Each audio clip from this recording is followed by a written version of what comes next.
We have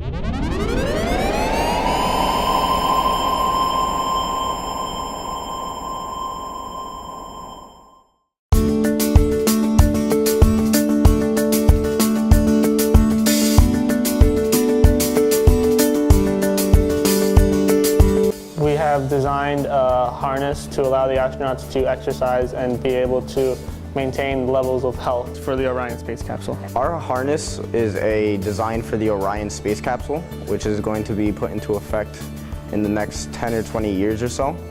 And the essential problem that they had was bone atrophy and osteoporosis, which will be covered in the future.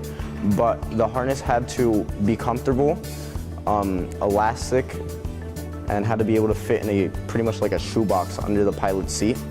And we had a bunch of criteria, as you can see right there. And we approached this problem with a concept of keeping everything modular. So we're gonna have features in it that can be easily exchanged, and it'll serve as a platform for NASA to use for years.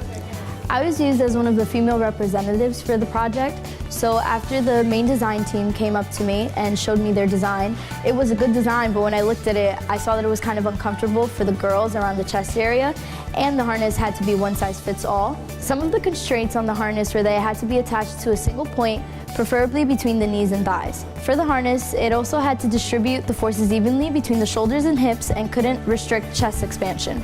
The whole purpose of building this harness is for the whole purpose of weight distribution. Because when you're in space and you're under the effects of microgravity, there isn't really much of Earth left. So you have to kind of counteract that with other weights. So basically the whole purpose is for comfort, and we want to try to achieve comfort as best as possible in order to release probably osteoporosis, weaker bones, weaker muscles, and the buildup of fluids in the chest. So that's one of the biggest health issues that astronauts up there right now are facing at the moment. Something I learned from the project was that teamwork is really important, but without communication, teamwork would be useless too. I think communication is one of the most important aspects to any group project, design, or just activity that involves numerous groups or numerous people.